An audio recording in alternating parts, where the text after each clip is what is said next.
Hello, hello, hello, and welcome to episode 20 of Survivor Strong, the podcast where we talk about all things related to childhood trauma.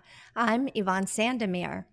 I want to begin tonight by saying a huge thank you to everyone who came out to see me at the Miami Book Fair.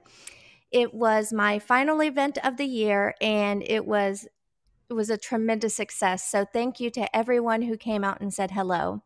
And to everyone who's just supported me throughout the year. I really appreciate you more than you could ever know. And I look forward to, a successful year in 2023. So stay tuned for more opportunities to meet me and get a signed copy of my manuscript, my book, The Invisible Girl, my memoir, and also my second book that will be coming out soon. More details to follow on that. So, with all of that said, we don't have a guest tonight, so I want to speak about one issue that really disturbs me to my core, which is victim blaming. And usually I do lots of research before a show just to get ready to prepare, but I didn't need to do that for this subject because I'll be speaking from personal knowledge and personal experience. I myself have been at the receiving end of that finger pointed in the wrong direction. And you know what I mean, that finger pointed at you. So, to start, what is victim blaming? And victim blaming is a devaluing act that occurs when the victim of an accident is held responsible in whole or part for the crimes committed against them. For child sex abuse survivors, this is especially harmful because many times empathy for the abuser gets wrapped up in all of this. And usually that's because the adult just doesn't want to believe that their friend or family member would ever hurt their child. They are too distracted by their own denial to really accept the truth that maybe they could be wrong about that person. It's a way to distance themselves from the displeasing circumstance that is when a child discloses abuse by a friend or a family member. By labeling or blaming the victim or survivor, others can see that person as distinct from themselves, with the false belief that, well, because I'm not like them or because I don't do XYZ, this will never happen to me. But people must comprehend that a survivor's actions never, ever, ever contribute to a perpetrator's decision to abuse or attack that person. And I think for way too many years, adults have really gotten away scot-free with shaming, blaming, and quieting children by selfishly putting their feelings before the well-being of their own child. They don't want to cause a rift in the family or ruffle feathers in their friend group, not realizing that the heinous deed that was committed against their child is the rift. That is the ruffled feathers, not the aftermath of it all. And a lot of people victim blame in more subtle ways. Assertions like, he didn't mean anything by it, which, as you know, translates to you're overreacting to the child. They think, oh, I must be overreacting.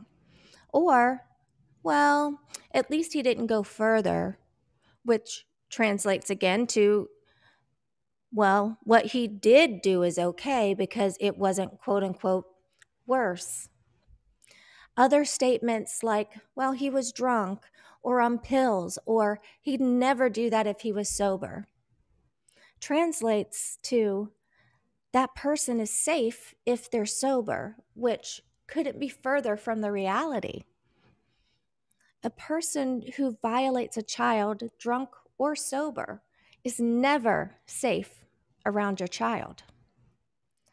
You know, there are direct victim blaming statements that people use. Think of the statements, well, if you hadn't worn that dress, if you hadn't been drinking, if you hadn't gone there, if you had left sooner, if you had screamed louder, if you'd been more firm with your no. These opinions convey to the victim that if they had done something differently, maybe it wouldn't have happened at all. And it's so important to understand that it's never the victim's fault for what happens to them. It's never the victim's fault for what happens to them. I don't care if I'm walking down the street naked as a jaybird. It doesn't give anyone the right to assault me sexually. Children are never to blame for adults' actions against them, period.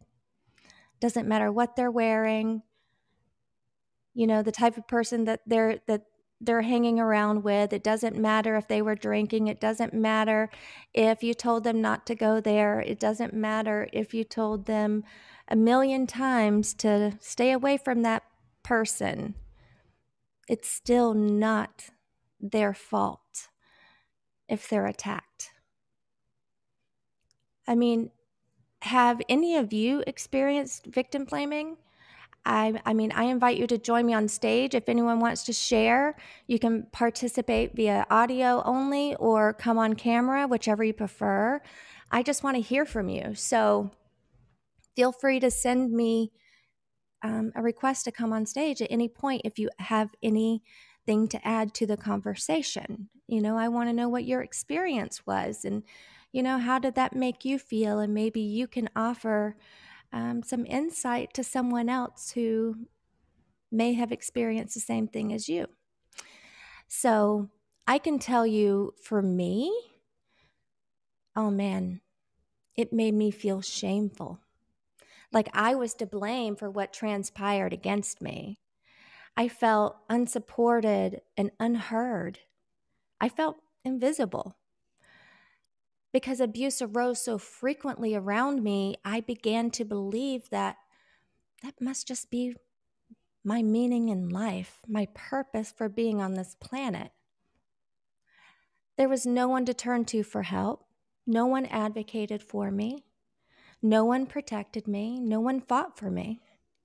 So I began battling my own wars and fending for myself and advocating for myself and depending only on myself through tough times. And I can tell you that it's a really lonely place to be, particularly as a child and during my teen years. I'd never felt so alone. I know how that feels. And I know that it doesn't have to be this way. We can shatter those cycles within our family. It just takes one person to speak up and speak out to demand that change. You can't change what happened to you, your parents, your grandparents, or other family members and friends, but you can influence your own family. You can alter any rituals that were started generations ago. You can end the cycle, and you can prevent your children from having to experience the same intergenerational abuse that you carry, that you still carry from your abuse. You can be loving, compassionate, and fiercely loyal to your children. Not only can you be all those things, but you must be. Failure to do so has significant negative consequences.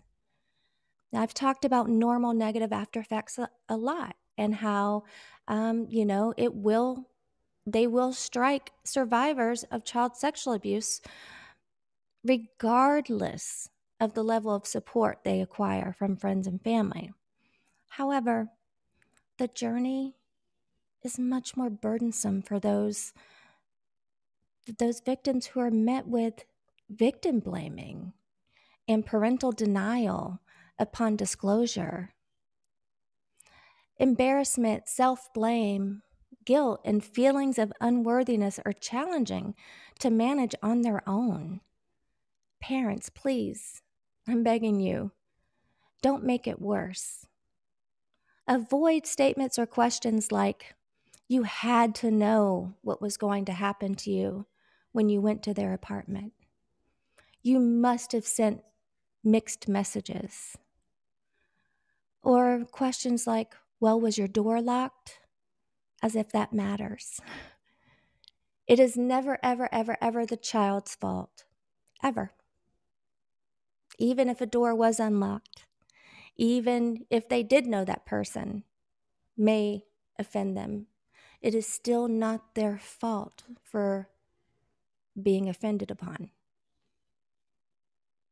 You know, part of victim blaming that really bothers me is the empathy for the abusers that are kind of wrapped up in these statements. It's victim blaming while also showing empathy toward the abuser. And I know for me, those were the most harmful statements that I had heard from people when I was going through what I did as a kid. You know, and some of the things that I've heard and some things that have been told to me by other people, you know, how many times have you heard that men just have a biological urge to rape and, you know, that man just couldn't help it. He just couldn't help it. He's a man. What do you expect? Men are going to do what men do, right? Of course he couldn't control himself. He's a man, right? This next one really, really gets me going. The victim is ruining the accused abuser's life for revealing what they've done to them. And had the child not revealed it, the person would have so much potential in their life.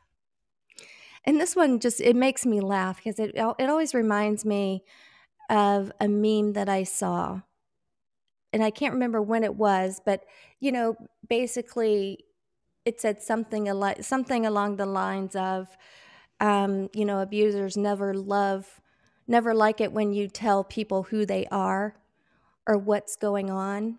You know, they like to hide behind that silence. They're hoping that you're going to remain in fear.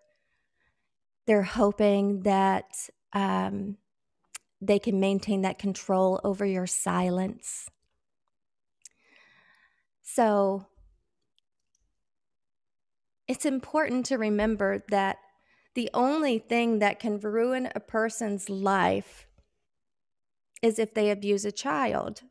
It's the act that is ruining their life, not the child talking about it, not the child disclosing it or telling you about it. The perpetrator was only a child himself. It's not that serious. I've heard that one. And I have to tell you that it is very serious. If there's a child who is perpetrating upon other children, someone needs to see and find out and investigate who's abusing that child. Because children just don't do that.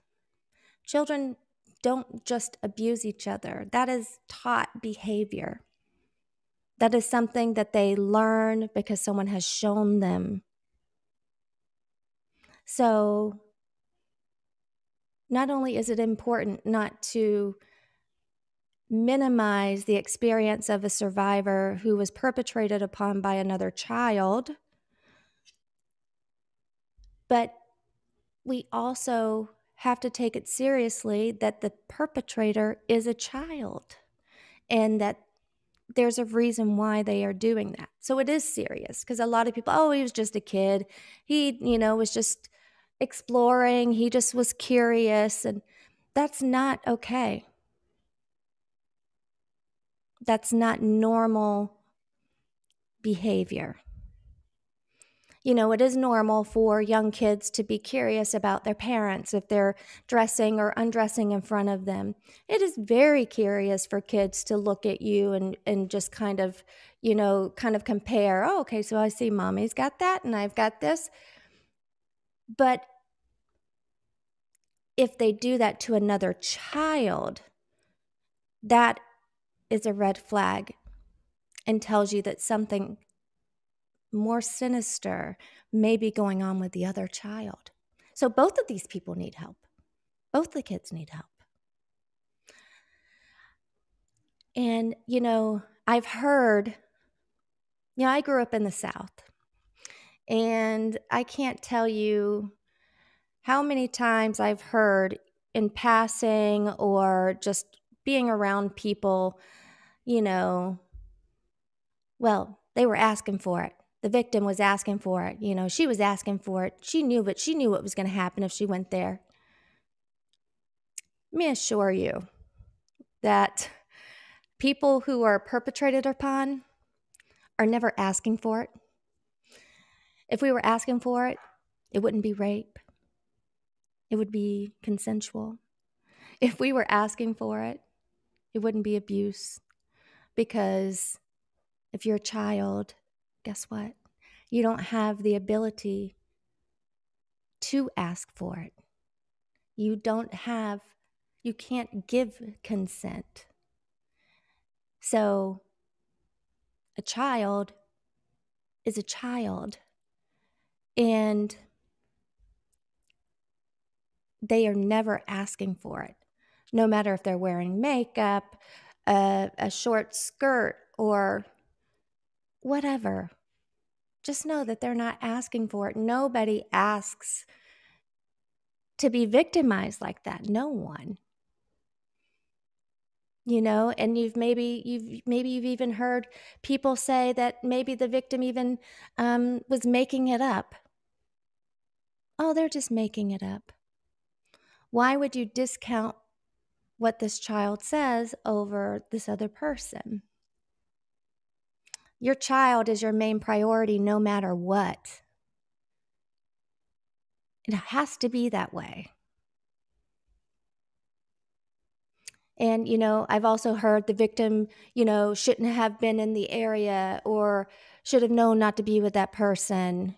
Think about the people that hang around with with the rougher crowds, and, think about parents who may say, well, you're going to get in trouble if you keep hanging around with them. And then when something bad like this happens, sometimes parents, use it as a I told you so moment. I told you if you were going to hang out with them that something like this would happen.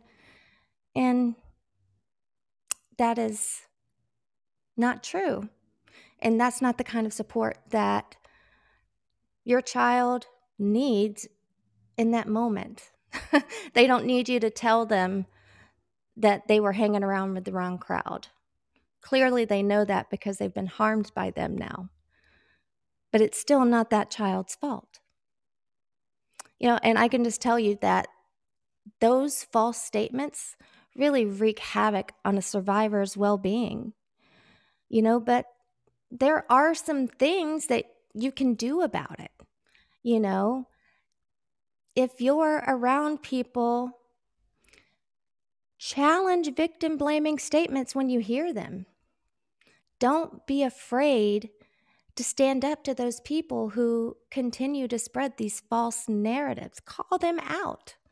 Call them out and let them know that they're wrong, that it's not true. And don't be afraid to disagree with abusers who give excuses for why they abuse. There is no excuse on the planet that can justify harming a child. Hold abusers accountable for their actions. Do not let them make excuses like blaming the victim or blaming it on alcohol or drugs for their behavior. There are many alcoholics and drug addicts that don't abuse children. So that is never an excuse for it, ever. You've got to let survivors know that it's not their fault. Children need to understand that they in no way, shape, or form cause their abuser to attack them. Acknowledge that survivors are their own best experts and provide them with resources and support. Don't let anyone tell a victim that it wasn't that bad or, it could have been worse. Everyone responds to trauma differently. And so an act that may barely affect you could be devastating for someone else, especially a child. So we can't compare experiences or say that one person is more traumatized than the other because they had it worse. That's just not true. And these victim-blaming philosophies are really destructive. They're destructive because it marginalizes the victim and makes it harder to come forward and report the abuse. Victims won't feel safe coming forward and talking to you if they know you or society around you blames survivors for abuse. And it also reinforces the manipulative tactics that some abusers use to control their victims. And that's if the abuser has told them that they are at fault for the abuse. So if you then say that it's their fault, you're reinforcing the abuser's point of view. And committing abuse or violence is always, always, always the choice of the person abusing. Always. Never the victim. Never the victim. By engaging in victim-blaming attitudes, society allows abusive people to perpetrate while avoiding accountability for those actions. It prevents society from acknowledging and changing toxic masculinity and rape culture. So, how should parents react if a child discloses abuse? First, I have to say, stay calm. As difficult as it may be, do not react emotionally. Do not break down into tears. Do not show anger. Do not fly off the handle and call everyone in the house to come in the room to share the news. These actions could actually make your child feel worse. It can make them feel guilty for upsetting you. Could make them feel bad for making you angry or getting the rest of the family upset and angry. When a child discloses to you, this is a private moment that needs to be handled in a very private way and isn't something that you should involve the rest of the family and until it gets to the support phase, when of course you need all of the family to support at that phase, at that stage. But you want them to feel safe and you want them to feel unburdened from disclosing. Because you know what? They're disclosing a terrible act has been committed against them. Think about that. Think about what your child is going through. Don't think about how you're feeling. Embrace your child and take a deep breath, or 2 or 3 before responding. However many breaths you need to take to react calmly. That is the most important thing, to be calm. When you're ready, you tell your child, "I'm so glad that you told me, and I believe you." These 2 statements validate that A, they did the right thing by coming to you, and B, they did nothing wrong by telling you. The next thing you want to do is make an appointment with a pediatrician. And you want to make an appointment with a pediatrician who is specifically trained to identify evidence of child sexual abuse. But it's important to remember that even if there is no physical evidence of abuse, does not mean that abuse didn't occur. So don't believe that you can't press charges or you can't move things further because there's no physical evidence from the pediatrician. So after gathering all of the basic information, such as who harmed them, where the abuse occurred, such as, did it occur at school, at home, etc. And you want to find out when the abuse began. And as difficult as it may be, avoid asking questions about specific details of the abuse. Many survivors have to tell their story over and over and over and over, and it's re-traumatizing every time they have to tell their story. So call an investigator. An investigator will interview your child to get those details that you need, to get those very specific details. And press charges. Pressing charges against the abuser is the most impactful way to show your child that you take them seriously and you understand that they are victims of a heinous crime. And frankly, it's just the right thing to do. Press charges. Call the police. Let them do the investigation. Whatever happens from the investigation happens. That's out of your hands. But at least you're going to do the right thing and you're going to get an investigation started because you realize that it's not okay. What your child has said is not okay. And tonight was really kind of a short show because I don't have guests with me tonight. But hi, Judy. How are you tonight? Does anyone have anything they want to share before we wind down? Judy, did you want to share anything? You can request to come on stage if you want, or if not, that's fine too.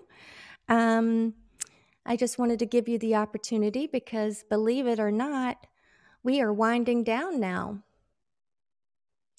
But you know what? If you don't want to come on stage, you can also start the conversation in the comment section. Feel free to just add a comment too if you'd like. So while I wait to see if anybody comes through, I can tell you that I know firsthand how it feels when parents fail to protect their children. It's a feeling of betrayal that I've really carried with me my entire adult life. And trust me when I say that isn't a burden you want to put on your child. That's too heavy for any child to carry. Your child is a priority. They're a priority over grandparents, over aunts, uncles, brothers, sisters, cousins, family, friends. Your child's well-being is of utmost importance. So don't be afraid to offend someone by asking hard questions. If you're uncomfortable with how someone may act, talk, or someone may carry themselves in front of your child, speak up. Tell them to stop. Let them know that it's inappropriate. You don't want that kind of thing going on around your child, and follow through with it. Don't let them downplay their actions with, oh, I was just joking, or they're too young to know what I'm talking about anyway. Or if they just simply ignore your requests to stop, that person should be kept away from your child. It's as simple as that. Sex offenders can't offend if they don't have access to our children. It's not about whether someone is or isn't a perpetrator. It's about not risking your child's innocence to find out. It's about protecting our children. It's our responsibility as members of society to support survivors and hold abusers accountable. We just have to do that. And with that, believe it or not, this might be my shortest episode. I want to thank all of you for joining me tonight for episode 20 of Survivor Strong. We will be back on Wednesday, December 14th at 7 p.m. right here live on Fireside, Facebook, and YouTube. So be sure to join us back here in 2 weeks. And remember, you got this. We are all in this together. Until next time, everyone. Thank you, Judy.